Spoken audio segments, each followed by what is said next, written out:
It's another day, it's another show. The League of the Genuine Conversations with me, Fred Muwema, is back.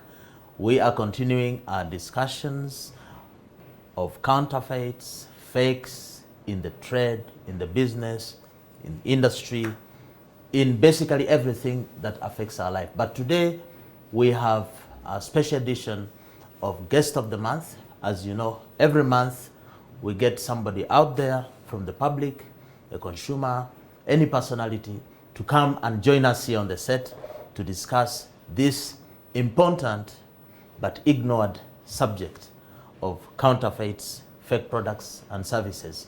So today we have in the house a big man, a famous man. He is a comedian, and comedians are part of us. They are also consumers. They are part of the community. We would like to have a discussion, an experience with Mr. Salvador. Mr. Salvador, you're welcome. Thank you. Yeah, it's a pleasure. It's a pleasure. It's a pleasure. I've not seen you before COVID. I have not seen you physically. Before, during, after, what? COVID. You mean you were seeing a ghost before? I was seeing somebody on TV. I've been admiring you, by the way, for a very, very long time because you've been out there and you seem to be legit. You seem to be genuine. Yeah, that's why I'm sitting with you, because yes. I think you only do legit stuff. Yeah, I try because I'm a big fan. Mr. Salvador, can you introduce yourself? I know they know you. Yes. My name is Patrick Salvador. I'm a radio presenter with 88.2 Sanyo FM. I'm a father. I'm a husband in church. And I am officially a genuine lover of legit products. Of legit products. Yes. But if you say you are legit, why are you not telling us that you're an engineer? Because I'm not practicing. I don't want to give myself titles that I'm not, actively involved in. So I'm not a practicing engineer, so I don't want to use that title when I am not practicing. So what kind of engineer are you? On the site, yes. Sometimes, these local builders, they call themselves engineers. No, those are technicians. Are you that engineer, these builders, or the engineer? So the difference between engineer and technician is that an engineer implements, he directs. I do the theory, and then the technician implements what I have told. So what kind of engineer are you? Telecommunications engineer. Telecommunications engineer.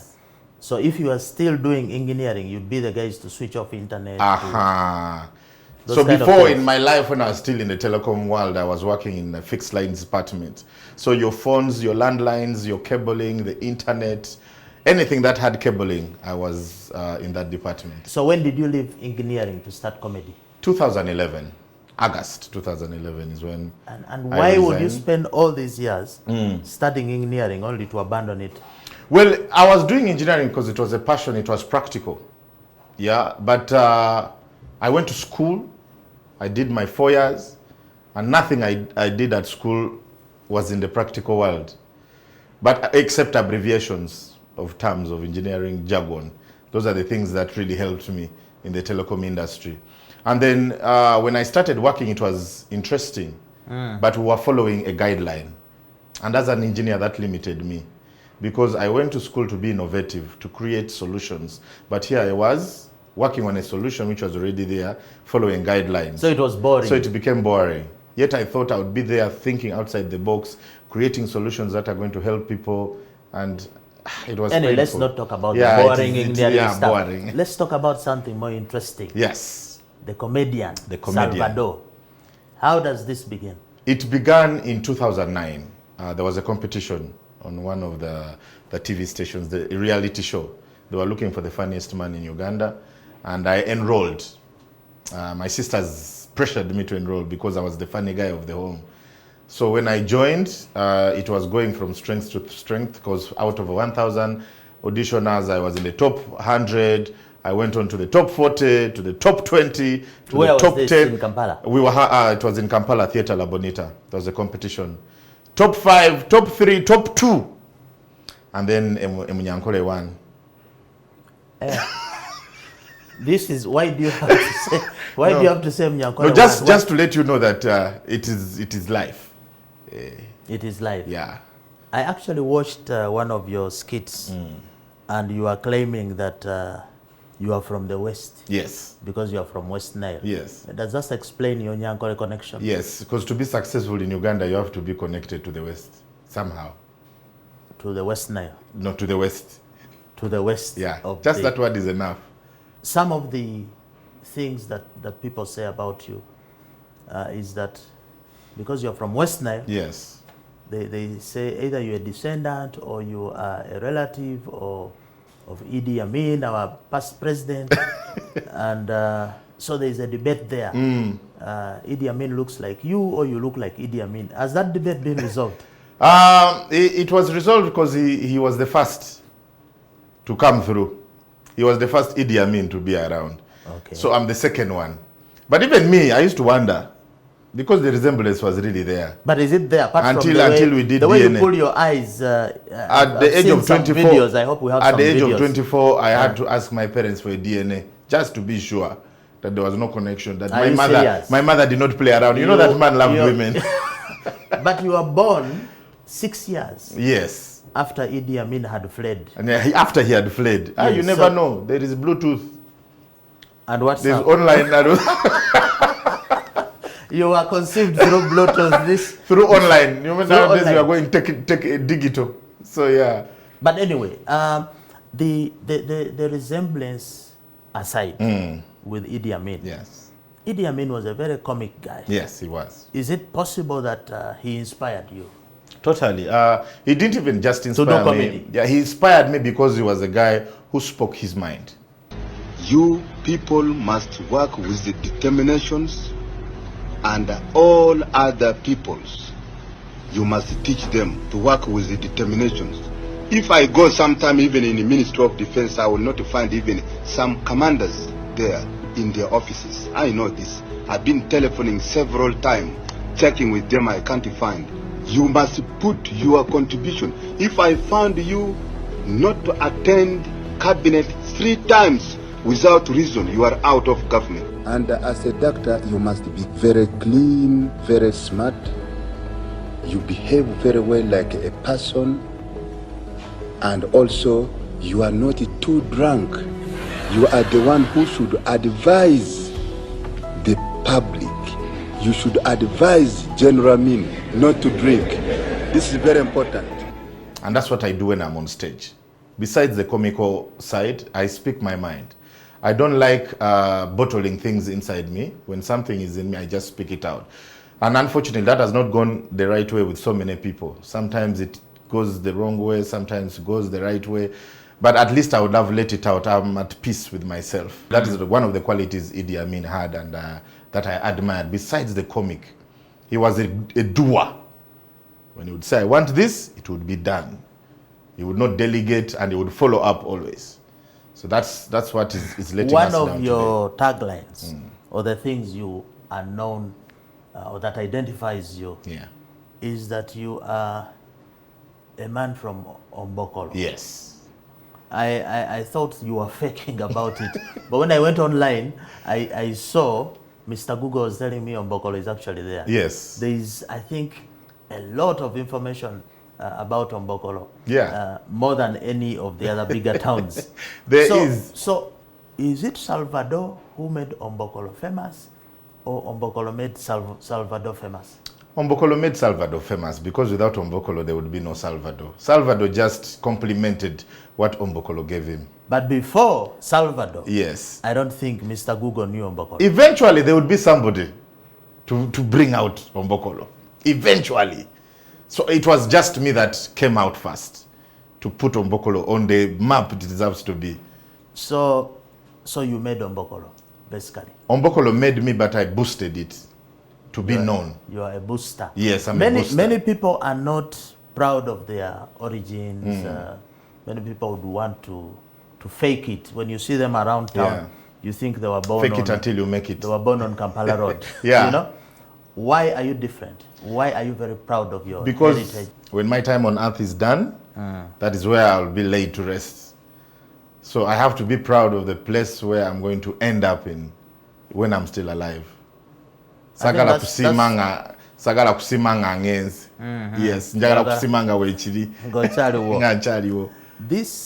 This show I'm sure you know is about promoting genuine, Yes. fighting counterfeits.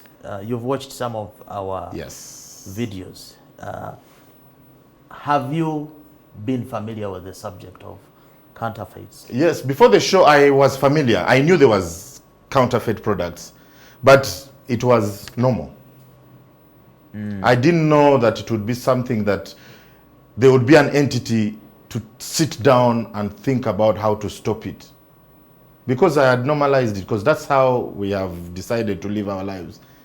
That's why we even give them taglines. Echo China, Echo America, Echo UK. We know, you understand. So when you have shoes, go Yamba Desert China, and then the other guy even laughs, even if he knows it's from China. But you let it be. You let it slide, because it's normal. These are things which For are example, within you're us. wearing Chinese I'm sneakers. wearing American. Is this Chinese This is or- original American Nike. Not Chinese. No, because it has two. What are they called? Those It has pads. 27C. Yeah, those pads, the ones you step on, there are two. One is for the protection between the sole, and the other one is medical. Did The you top watch? Did you buy this after watching our show on shoes? Actually, I didn't buy this. This was a birthday present. Oh, I have the same type, but it's fake. It is the Chinese one. And every time I put it on, You have a I fake? have a problem. so you wear We fake. with even walking. You are just admitting that you actually support fakes. Not that I support, but I use them. I don't know that they are fake until I start using them. I didn't know that what I had was fake until I watched that episode with the lady. I'm not good with names. When they talked about even the clothes we wear can affect your health. It's when I sat down and I watched that episode, I said, wabula zengato, wabula fake. Because every time I would put them on, I would have a problem walking. Somehow I wouldn't balance. Somehow my feet would come closer to each other, and then I leave space, and I find myself walking like this. But since you're a comedian, people would think that People you would think it's part of comedy. Even me, I was like, hey, it's kumpa comedy. So it's possible a lot of the comedy things that you do are Yeah. being inspired by actually by fake things. by fake things. That's the truth. Here on the League of the Genuine, we know that there isn't a single product or thing on this earth that cannot be faked. That's very true. Okay? For example, things like you are called a black African. Yes. Okay? But are you black? Is your color black? I'm dark. Because I would think black would be this. Yes, this is black. If you put this to yourself, this is black. Yeah. So what are you? Are you light black or something? I think I'm So- chocolate. You are chocolate. So you can see there is faking about everything. Some people call themselves white. Are they really white? No, not The white really. is here. Now, if fakes affect everything, tell us, do we have faking in comedy? Yeah, there's a lot of faking in comedy. Too much. And the good thing is for us in comedy, you can easily be exposed with time. Time is your biggest enemy. You'll start off on fire because you've collected so many jokes and you've created a set, and it's a perfect set. But in comedy, you can't use that set forever. You need to be thinking outside the box all the time. Creating You new. have to create new, genuine jokes.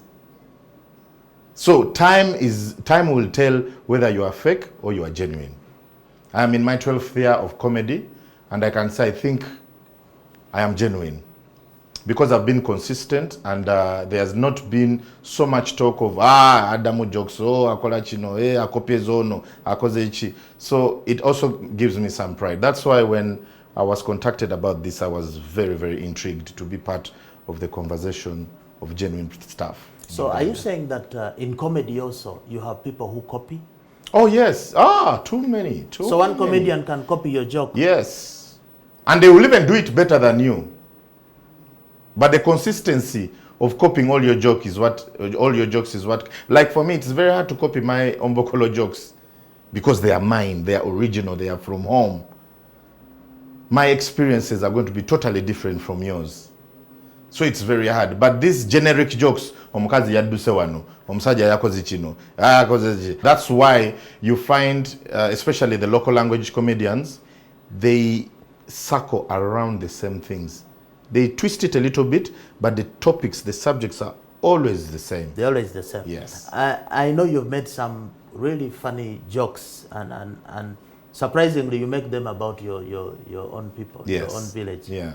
Like I think I've seen a skit where you are saying the people of Ombokolo cannot pronounce the word sausage. Yes. And you know, how do they pronounce it? Sewages. Sewages. So why do you not, as a son of the soil, go back and tell them the proper pronunciation? What's the issue? So you see, they will get the proper pronunciation from the joke, but after laughing at it. You know, if you go and tell them direct, these are very sensitive people. If you tell them direct, it is not sewages, it is sausages, they'll start saying, now look at this Kajanja. Just because you are from Kampala, you think you can tell us what to do. But if you do it in a joke and people laugh, they look at themselves and say, every day we have been saying it the wrong way. So you keep it. So you just sewages. Yeah, when it is indirect. It is indirect communication. So when they see other people laughing, they'll be like, "Eh, so you mean other people are laughing at us?" And they will not take it personal. There is a thin line between what makes people laugh Yes. and what offends them. Very thin. As a veteran of 12 years in comedy, how do you balance these two aspects? Honest truth is you can't balance the two. There are two aspects that you will have when you're going to do your comedy. Are you just going to entertain or you're going to edutain? Entertain and edutain. Edutain. What's the difference? Entertaining is just going to do jokes. Oh, nasanzo mukazi, ngatayamba dempare, namgola people. Hey! But edutain, you go there and you crack a joke, but there's a message. Like when I do a joke about the first time I took an HIV test, my experiences. At the end of the day, I'll say, but guys, there's nothing as relieving as knowing your status. You've cracked the joke, they have laughed, but at the same time, You've sent a message. Some people will take it well, others will take it offensively. So just like you said, So it's a have you very been thin sued line. or threatened to be Oh, sued many times. for cracking a joke? There is a time I cracked a joke about somebody with epilepsy. And there's a lady in the audience who had a child with epilepsy. And they have never attended comedy ever since that day. And this is 2010.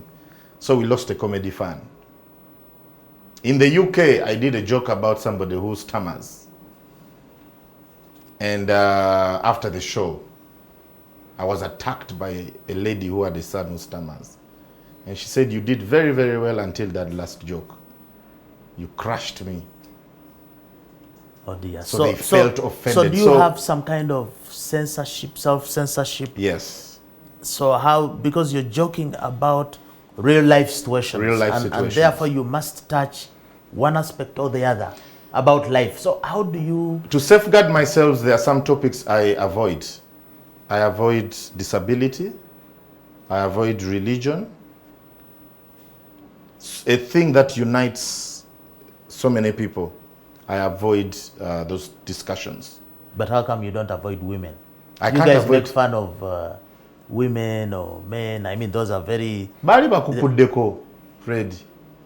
That pain is what gives us the passion to do jokes about women. Yeah, but don't you offend them? No. I think They also offend us by taking our money. But The day they it's- stop taking our money is the day we shall stop doing But those they jokes. don't put you at gunpoint. They ask for transport and you send it. Auntie, because if you don't Why send, do you send the transport? if you don't send, they will and not come. Why do you send the transport and then complain that the women are bad? And the problem is coming and then Don't nothing send the happens. transport. Find a way of letting them come. Maybe. That is a discussion for another day. Because it will not end well. Oh. Hey, it will not end well. It will not end well. Trust me. This show, as we said, Yes. is about promoting genuine. Yes. And I know in any or in every aspect, Yeah. we should have genuine, Definitely. even in comedy. Yes. But you are here representing the comedy industry. Yes. Anybody out there who is doubting and thinking you guys are just jokers, Yeah. can you make a pitch for them on the importance of comedy? So I just want to just paint a picture. If you look at the world today, Uganda today, Kampala today, There is no event that will be a proper event without a comedian either performing or hosting it. That is how important we are. There is no event. There is no event today, be it wedding, be it corporate, be it How presidential. come I didn't see you at the political rallies in the campaigns? No, not those events. Isn't that an of event? Suffering. Political rallies are for suffering. Yeah, they are for suffering. That's how you choose your leaders. So, but social events, there is no social events, be it a musician launching an album, they will need a comedian because people listen. However much we crack jokes, there is so many messages that we send through our comedy. People don't want to be told, go for a COVID test. Somebody wants to be told in a subtle way, in a way that they'll be like, it's easy. If that comedian Make it could relatable. do it, make it relatable with the people. Put a human aspect to it. So there's a reason why there's an association of comedians that is shaking the government. When we speak, they listen. Why? Because they know the power we have, the power of speech. And there's nothing as beautiful as having speech with humor. Because no matter what happens, however long you speak, people will listen. They will sit. So comedy is an important tool for behavior change? For behavior change, yes. Because trust me, 8 out of 10 people who listen to a comedian's communication will act compared to a politician's communication. Because they will be like, there's this thing of a politician, they are liars, but I don't they do this. But a comedian, yes, they will even know we are lying. They will But tell we are exaggerating the truth, but they will say, ne, abadene kapointi. But how come you've had some comedians who are politicians? Yes. And they just go and do comedy in parliament? Katolwa. They do not know how to differentiate where they are. Like, you do not expect me to go to a funeral, and because I'm a comedian, people know I'm funny, I just start cracking jokes. They do not know. So why did you talk to your fellow comedians who are not following those nice principles of yours? It is very because hard they were representing you in parliament. Now for us, we no, think, they were not representing comedians. We think that all comedians are like Katolwa, for example. No. Unfortunately, that's why he's not on this show. If you thought because that for him, if you thought that way, you would have him. For him, he said that he went to the house to eat and fill his stomach. I thought it was about service. So it paints a picture. It painted a whole picture, a bad picture on all of us. Why so did you come out as comedy association to say no, that does not represent we did. us? We did as the association. We did, and we made a disclaimer that he didn't go there. He went there to represent the people of Rubaga, not comedians. He went there as a comedian, but to represent the people of. But you didn't stop at just MPs. Yeah. You also sent us some comedians to stand for president. Bitama. Those ones, they were doing it for the fun. I was actually very happy. They were just to let you know that comedians can be serious. So that's the level of seriousness. That's we the can best. Reach. The best level of seriousness of comedians is Bitama picking. Not the best level. It's the intention that even comedians can run for presidency. It's the message, not the person. Even comedians can run for president. Even comedians can run for president. Successfully. And successfully fail. And successfully fail. But I have been doing some work preparing for this. I saw that actually comedy is not just a business, but it is also a big driver for big business. Yes. Is this your experience? Very true. Do you use comedy to promote and grow business? Yes, I've been an influencer for some very, very big brands. And I chose them carefully so that they resonate with my brand. Because I don't just throw my brand out there, my name out there. I try as much as possible to look at a brand which is going to add value to me, however much I'm going to add value to them. Yes. So if you look even at the trend, so many comedians are representing some huge brands because of what we do.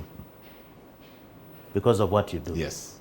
So do you see comedy industry helping in stopping this big problem of counterfeits? Or you comedians, since you joke around, you are not concerned? Honestly, the reason why I was very passionate when I was invited for this show was to show the impact that comedy can have in trying to stop these counterfeits. Because I've been a victim.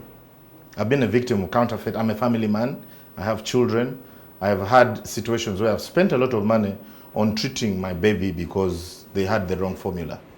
Tell us about that experience. So my wife asked me to go to the supermarket from work and buy, because they wanted to get him off the breast milk. So they wanted to introduce him to the formula. So there was a lot of discussion about which formula to buy, and then we zeroed down to NAN 1. NAN 1. This is in a tin. The tin, it's bluish, greenish, I think bluish. So me, Salvador, all I know is they have told me NAN 1. No specifications, no markings, nothing. I leave my workplace, I go to the supermarket. Maybe you went to the wrong place. No, that is the supermarket. It's the supermarket I actually buy my stuff from on a daily. Well-known supermarket. High-profile people go there to buy their things. So there I am, I buy, I see the NAN 1. I'm excited because it's on the shelf. I get it, take it home. Day 1, the boy has diarrhea. Day 2, diarrhea, vomiting. Crying the whole night. Day 3, so they put him back on breast milk. And no, like, what's happening? Is it the formula? But we could not even assume it was the formula because this is NAN. I mean, who doesn't know NAN? So for us, we think he has a bacterial infection. He has been eating, touching.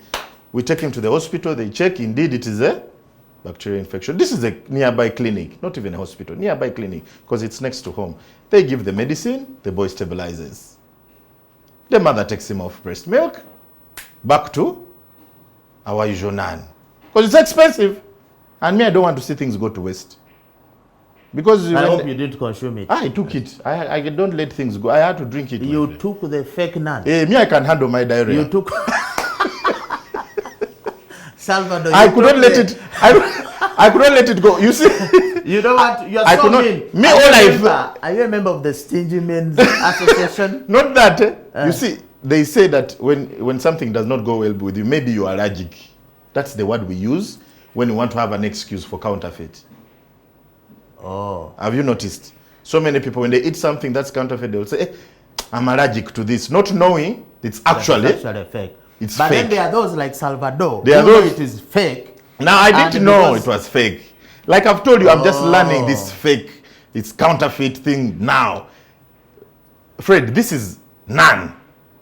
For it to be fake. For a baby. For a baby. And for me, where I bought it, that very prestigious supermarket, there was no way. In my head, I was like, there was no way. So I'm like, this baby is allergic to NAN. Because the second time we put on the same effects, we said, we changed the formula. But we took the boy to the hospital now, not clinic. Hospital to his PID. The PID just said, it's the formula. Did you go back to say, I bought this and I have an issue? And now that's the thing. Me, I thought the boy was having an allergic reaction to the milk. I gave the milk a benefit of doubt more than myself. Now that you know there is fake products on the market, UNBS said about 60% of products are fake. Are fake. Meaning if there are 10 rows, 6 have fake products. Yes. What are you going to do after this show in respect of fake products? Are you going to leave the vendors, the sellers, to just go and get away with it? Because other people who are not as fortunate as you, yes, maybe they are losing their kids, you know? Change starts with me. The fact that I have a platform, at least I am on an added advantage to make noise. But now I'm looking at this other border rider who will go and try to complain at the supermarket that this is fake. The stigma, first of all, the stigma is ridiculous. We have been selling these things for over 10 years. How can you... Another supermarket will tell you. And they have these then the other guy receipts, will which back the down. goods once sold Are not returnable. Are Then not the returnable. border man will calm down and go. And that will be it. But me, when I make noise, social media is going to go awash. people are going to get interested. TV stations are going to approach me. That is exactly the purpose. So imagine we are 50 of us making noise. making noise. So you'll have more brand responsibility, because there's also an issue there. Yes. And it's part of the problem that you guys cause, because you popular people, Yeah. you are very often brand ambassadors. Yes. You are there to promote, and basically you're promoting sales. Yes. Don't you see that this brand ambassadorship is also fueling the sale of counterfeits? That is 100%. Do you have an very, experience very with true. being a brand ambassador? Yeah, I was a brand ambassador of an online shop, and it was good. The money was good. You know, I was getting all these freebies. You know, when there's a promotion, I'm the first person to be contacted, and the online shop had some genuine products, but the ones which were not genuine, I was the contact person. Like, people would come to my inbox and say, "Hey, you man, yesterday you advertised this. I went and I bought it, but see what they brought for me." And I'm like, "Hey, let me." So I take on the responsibility. You as the Me ambassador. as the ambassador, because they come to me, I take on the responsibility. I get this conversation. I send it to the people. Oh, we are going to look into it. No response. The brand you are representing, Yes. does not take responsibility. Remember, the other person has read that you're going to look into it. You, Salvador, wayward day, you stupidly. And you are the face You are now of the that face problem. of that problem. The person comes and says, "Salvador, you told me you're going to manage this. How am I, Salvador, going to start saying, I sent them a message, but they have not yet gotten back to me?" The other person doesn't know the other guys. They know me. So my brand started getting affected because I was not getting the response that was needed to give to the clientele. And then, before they know it, Salvador, the conversation stopped being the online store. It is now went Salvador. Salvador. Because you are a sayer, you're a stakeholder in that I am fake closer. sale. I'm closer to the consumer than the other brand. So I became Salvador, but to them to be the fake. I sat down with these people and I told them. So you are no longer a brand ambassador. I am very, very careful now. Actually, I'm not representing any brand now. I'm very careful Because you see, about the brand I Salvador, choose. we've had cases. We're going to start a war on online fake sales. Yes. We've had cases here, even with Jumia, Yeah. where a product is listed Yes. online, and even it stated that this is genetic, and they put a very low price, and people are using it, and it is fake, it's not up to standard. Sometimes the price differential is so wide. Yeah. A product Very. will be advertised to be at 16,000, but online the genuine product is $1 million It's shillings. $1 million. And so we actually plan to take on this issue, invite the likes of Jumia Yes. to come and explain what should people do when they buy a fake product online. Where is the recourse? Because they lose money, Yes. they get damaged. Yeah. What do you think should happen? Because I have seen Amazon and these other big Yes, online, yes. they have got Taking the initiative. they have got, I think Amazon has Project Zero. They have a reporting mechanism.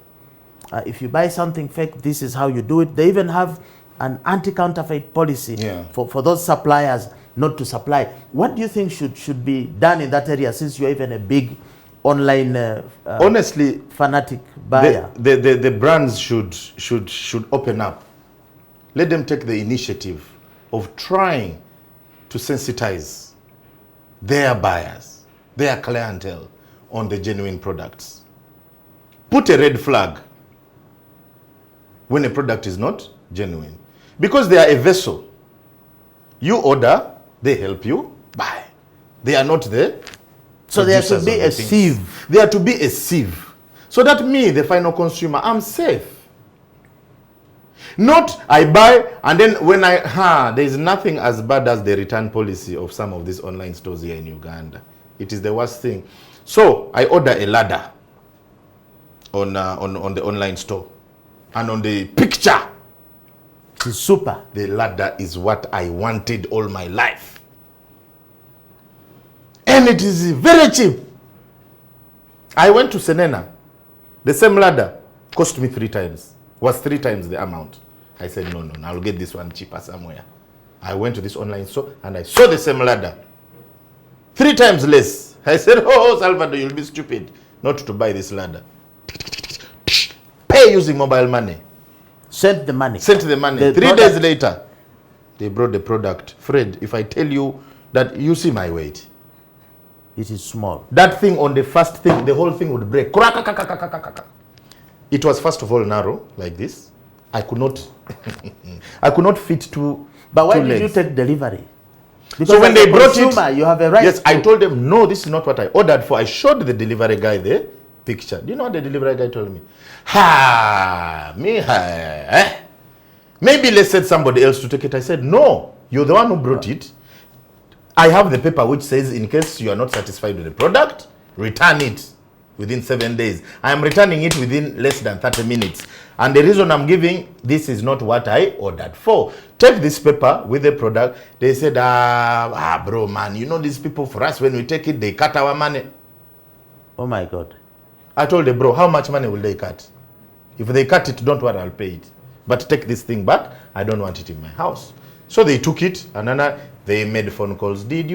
Why did you cancel? You were not satisfied. Okay, let us work on your refund. If they can do that to that man, I got it after. Me, who's going to make noise? How many ordinary Ugandans, Africans, are losing from the online purchases? I'm telling you. You need to do something about this. No, definitely. That's why I want to put myself in a position where I don't have to compromise. You know, I do not like being gagged when I have an opinion. It's the reason why I've cancelled most of these contracts. I've not renewed most of these brand ambassadorship contracts because they gag you when you have an opinion. You cannot talk about their product because they feel they own you. They are paying you some money. I've been a whiskey ambassador. But one thing I respect about them is my opinion goes and I post it on social media and I tell them, guys, there's too much fake whiskey in the public. There's too much fake whiskey. And they listen and then they try. Okay, from today onwards, we are going to add a seal. After that, from today onwards, we are going to add a small security feature. But that shows they listen. It seems that your efforts in trying to make sure that you have a safe drink. Yes. Because I know whiskey loves you. You don't love it. I don't love it. But just it just loves it finds you. me in a bar. Yeah. I don't know why.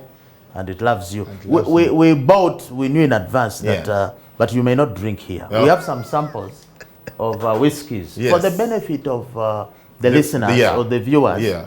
We want you to help us show us. Yeah. There are 2 whiskeys. Yes. One of these is fake. Please show the camera so that somebody who is going to have a drink is Friday night. Which is the fake whiskey? Which is the genuine? For the layman out there, you will not know. Look at the resemblance. Everything is almost perfect until first sound. What is the difference in sound? A genuine black label whiskey bottle has a stopper. So there's a sound there. Yes, this is the stopper, the sound of the stopper. It Where's is one of the hardest things. It is here, just at the top. It's one of the hardest things to counterfeit, to fake. The stopper. So there will be a stopper. Because you need serious technology. Okay. What this about is nothing. This is just an open bottle. When you take off the cap, it's open. Okay, so that's the first way to know. That's the first way to know. The second way, if you look at the coverings, the tops, one has gone the extra mile to seal it. The other is just sealed. If you look at this, and you look at this. So what's the difference here? One has gone the extra mile to seal. There's an extension. Yes, so that the logo, the Johnny Walker logo, is seen throughout. But this one, the Johnny Walker logo, is cut halfway. So the seal is short. The seal is short. Then thirdly, the companies have gone an extra mile to add a security feature. This is now the security feature that UBL has been pushing. What is the security feature? It's a barcode. When you scan it using your phone, it will tell you the date this thing was manufactured, the batch number, which box it was in, where it was distributed from, where it was sent, and where it has ended up. It has all the information here. It's a tracking system. But this one, This one doesn't have. This one just has a barcode. Everyone can make a barcode. Even you can make a barcode. but now, don't you think the problem is because look at the bottles? Is there a difference? There's no difference. So, don't you think there's a problem with the disposal of these bottles? Since you have this thing loves you so much, the whiskey. Don't you think there's a problem with the disposal of these empties? Shouldn't there be a mechanism of ensuring that once Salvador has taken the whiskey, this bottle is not available for reuse? Unfortunately, in Uganda, we don't have that mechanism. You know, in the West, you've traveled. In the Western world, you have bins. One is for bottles, one is for plastics, one is for real waste, for paper, another is for like decomposables. Everything has its own. So these companies encourage you to deposit all those things in their respective bins. And then you will come, and then they will come and take them. In Uganda, I buy this, I take it home. Before I know it, there's a guy passing, chupa debe, mpe chupa nkwe bibiri. Actually, you see, and you have 10 of them. You see these KCC trucks. Yes. I don't know if you've noticed. As they go to the dump in Kitezi, on the truck, there are some guys sorting to pick the empty water bottles and so on. So the recycling process in the country is... So what should be done? Should the empty be destroyed or taken back to the factory for... Unfortunately, now that is far-fetched. It's going to be hard to change that. The best they can do is to sensitize the public about the new security features. First of all, to stop the consumption of these fake products. Because when you stop the consumption, you're going to stop the supply. Because a genuine product will not sell. I look at this, I say, Chino Chichupuri, I take this. This will remain. Another person comes and says, Chino Chichupuri, it will remain. The supplier who comes back and says, good guy, the supermarket will say, people have rejected this thing of yours, they give it back. The supplier will take it back to the manufacturer and say, nah man, you sold for me fake. So you deny it a market. You deny it a market. We start by denying it the market. So Salvador is saying that from now on, yes, you are waging a war on the fakes. You'll start with the whiskey and so on. But you see now, there is even a problem. We are in COVID times. Yeah. There is some talk that whiskey actually is very good. It kills that COVID fears whiskey. First of all, is that true? No, it has not yet been scientifically or medically approved or suggested. So there are so many fallacies out there in regards to curing COVID or healing COVID. But let us follow what the Ministry of Health tells us. The guidelines are very simple. For us, we know that every time you advertise and promote a genuine product, you are also promoting the fake. Yes. For example, if there was an advert of Black Label on radio, the fake also goes under that and sells. Very true. Don't you think you guys on radio are actually doing a disservice in this fight against fakes? We are. That one I cannot even deny even a single bit. We are. But we are not doing it willingly. We are not doing it on purpose. We are following instructions. For example, it's called airtime. Advertisers, companies buy airtime to advertise their products. And the shorter the message, the cheaper it is. So the advertiser will try to keep it as short as possible. Your work as to a presenter is to present. To relay the message of the advertiser. Your boss has it. Your boss. But let the advertiser take, let the brand take just a couple of more shillings. Sit down with the presenters and say, guys, however much you're doing this mention, I need you also to let people know that there is some features. So that means when I read the mention, which is on air, I will come and say, hey, by the way, a legit or a genuine Black Label bottle has these security features. It has this on this. If you do not see any of those things, that is the fake. So that I emphasize, so that the person who's listening will be like, kumbe bulijo. Plus telling them where to buy. Because, for example, where can somebody get genuine Black Label? House of Walker. Where is that? Most of the depots, the top distributors in Kampala have the most genuine products. These depots, there's one near Great Lakes, which is opposite the governor, the club. That would sell genuine. Yeah, that it's a depot. So the product comes from the factory and it's placed there immediately, no middlemen. They are actually the most genuine middle people. But Salvador, maybe you're a shareholder there. No, That's that why I'm a you're shareholder. promoting. It's where I get my product. Because people know that you can go and buy from Chikubo. It's where I get my product. Even when you go to a bar, because it is these depots which distribute to bars. You ask them, where did this bottle come from? If they mention places like Great Lakes, you say, this is genuine. Is Chikubo a good place to buy whiskey? I've never bought from Chikubo because this is the kind of bottles you will get there. The fake ones? Yes. So many of my friends, my colleagues have been affected by counterfeit products. You buy a new shoe, you're a Salvador celebrity, you want to look good, you go on stage, you do one run, the thing tears. That embarrassment you can never recover. You can, however funny you are. What about the mics You that understand? you use? Aren't there effects in the mics? Yes, there are some microphones I can never use. And then there are some microphones when I know I'm holding a Sennheiser, I'm done. How does a fake microphone present? First of all, adjusting its levels is a problem. Collection of feedback from other frequencies is ridiculous. For you to set it, you need like 2 hours to set that particular microphone. Yet a legit microphone, you connect, give me sound. So why do you comedians then continue buying these fake mics? We don't buy them, we find them there and we have to use them because you're being organizer. paid. Yeah, the show organizer. You're being paid, you can now start complaining. And a microphone info, but you see, if the microphone is fake, the people will not laugh. The people so will not laugh. Even you. No, you can't go on stage before you are paid. Oh, you're paid before? Before. I thought it's the number of laughs. No. You agree on your fee, they pay you, and then you go and crack jokes. So if you don't joke enough, you refund the money? No, you are done. There are people who don't know jokes. My jokes, their problems are bigger than my jokes. You've traveled many countries. And yes. Which is the funniest audience you've had? Which people do you think are the most comic? Man, all of them. You see, it depends on your jokes. Like, for example, Nigerians laugh the loudest. Their reaction to a joke. Their reaction to a joke is exaggerated.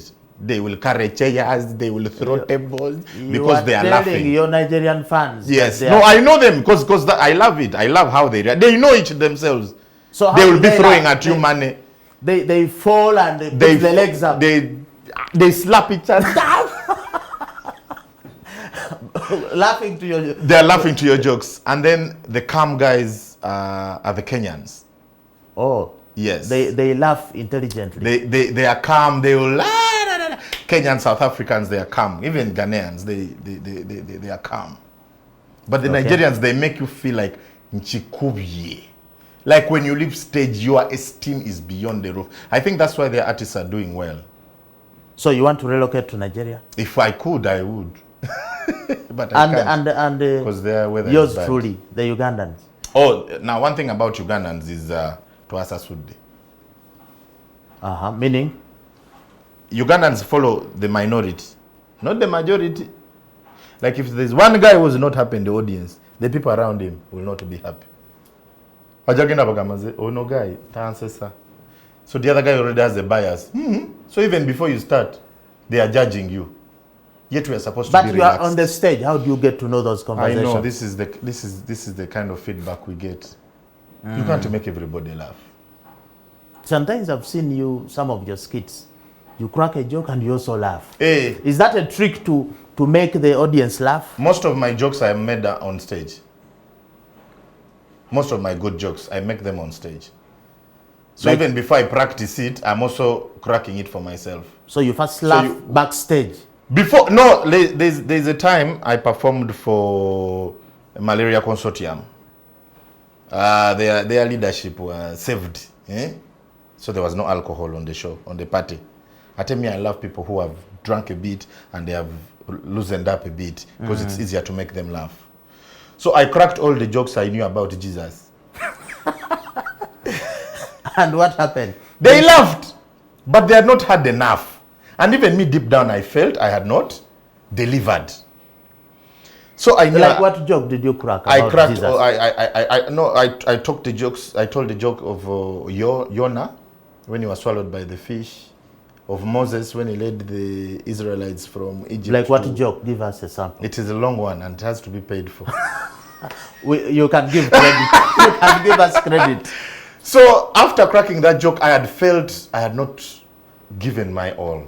You know, you can feel like you've underdelivered.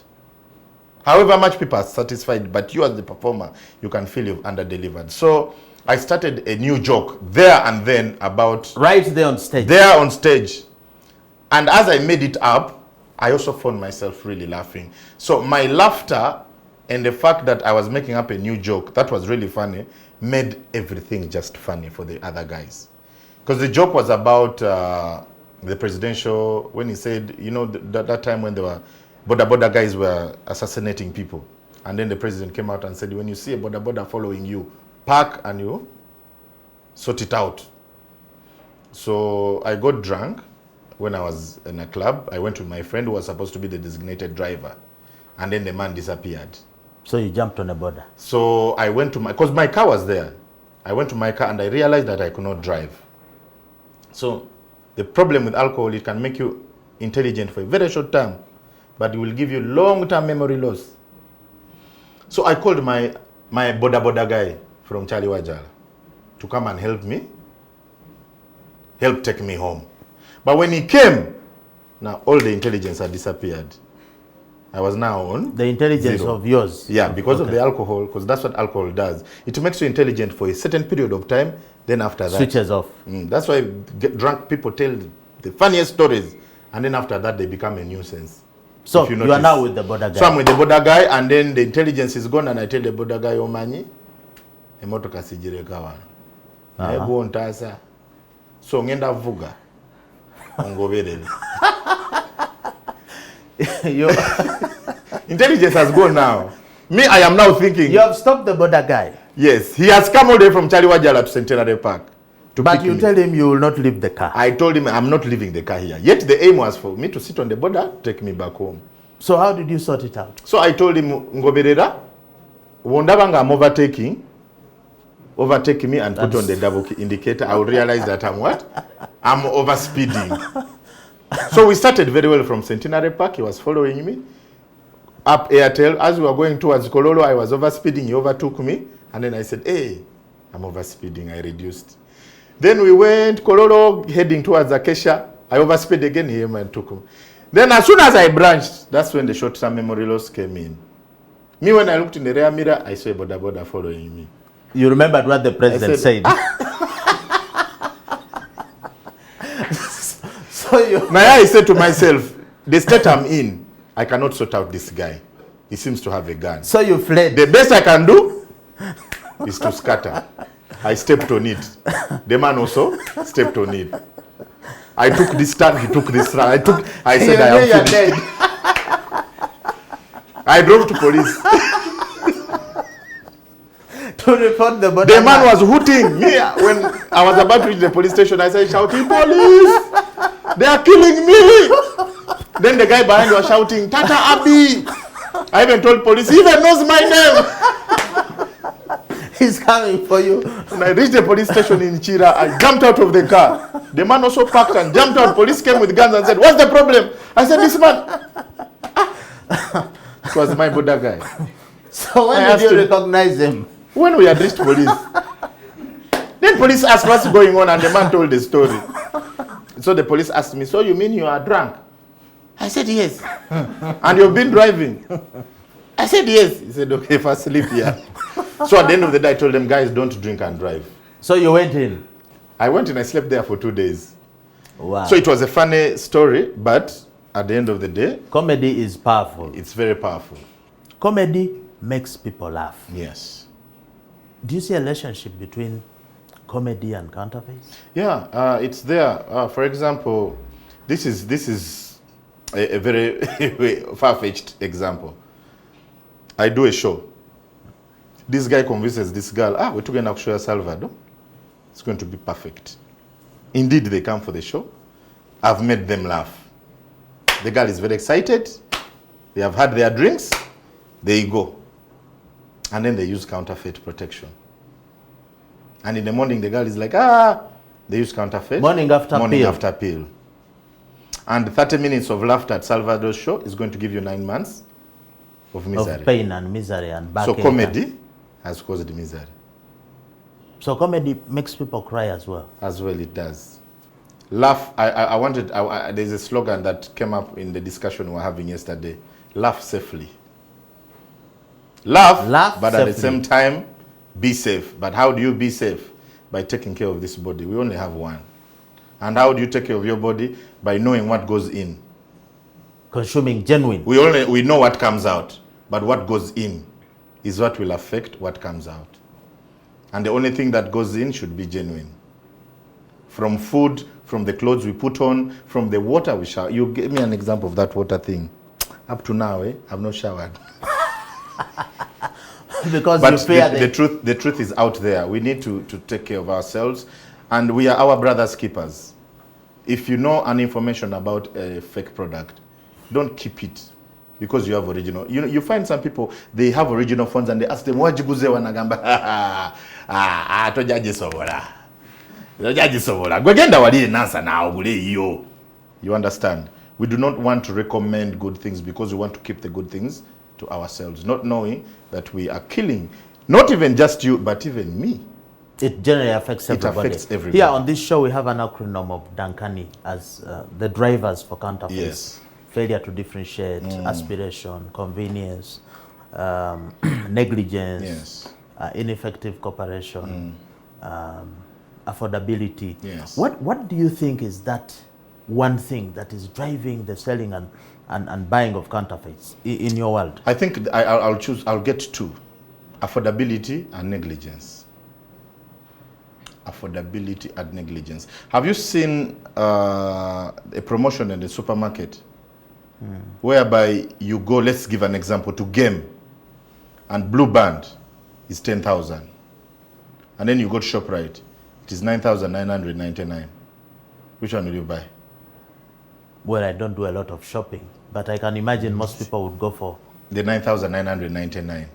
They will not even ask, why is that 1 shilling off from the other? Those are quality stores. They are both quality stores. But why is this one selling at 10,000 and this one at 9,999? We will look because they know the first thing that will stop us from asking question, price. Is the price. So affordability. And then the negligence. Negligence is negligence on everybody's part. The consumer, the middleman, and the supplier. The supplier distributor, they are the middlemen, and then the manufacturer. The manufacturer doesn't want to spend money to sensitize the public. The consumer doesn't want to ask an extra question. Why is it at ShopRite it is 9,000 and at Game it is 10,000? So you are saying that comedy can help us to fight counterfeits? Too much. Actually, it is a huge tool that we can use. Because anyone can be compromised, but a joke cannot be compromised. Nobody is going to tell me, joke well about me. You understand? We have been called by politicians that, hey, Salvador, come and crack some jokes for these people so that they love me. And then the only thing you know about this person is the bad things that they have done. And you say, you know what, it's okay. Can't stay. So you go and do it for him? You just chill. There are some things you cannot compromise yourself. You understand? There's a time I did a joke about Honorable Chagulanyi in his presence. But I ended up saying, listen, if I don't vote for you, it's not because I don't like you, but because that's how I ended my joke. So they lifted you off the stage? No, they were happy. They laughed. They knew that I would have voted, but I've safeguarded myself by saying, Bakuba. That's how I safeguarded myself. Because at the end of the day, even if the other party is watching, they will laugh. This boy is very clever. Nobody will take it personal. But I did not praise, oh, you are the best, then you are the best, you stay in the middle ground. But staying in the middle ground need when you are very smart. You can't just do it just like Salvador, that. we need to stop here. Yeah. The team is saying it looks like cleverness will kill you because whereas you say that comedians appear unserious and so on, but from this discussion, it is clear that you actually need to be witty and very clever to sustain a good stand-up show for a long time. For a long time. 12 years and still running. We have got to stop here. This has been Mr. Patrick Idringi Salvador, yes, the man from Ombokolo. We're very happy that you have graced our show. Your understanding and experience with counterfeits, we hope, will go a long way in helping you and everybody out there in appreciating and giving importance to the subject of counterfeits. As we always say, keep safe. We are in bad times. You cannot fight COVID with fake products. Those who are in the habit of consuming fakes, you are lowering your immunity. You are making it very easy for COVID to attack and you know, affect you. So we would like to sign off until the next episode by saying buy and sell only genuine products.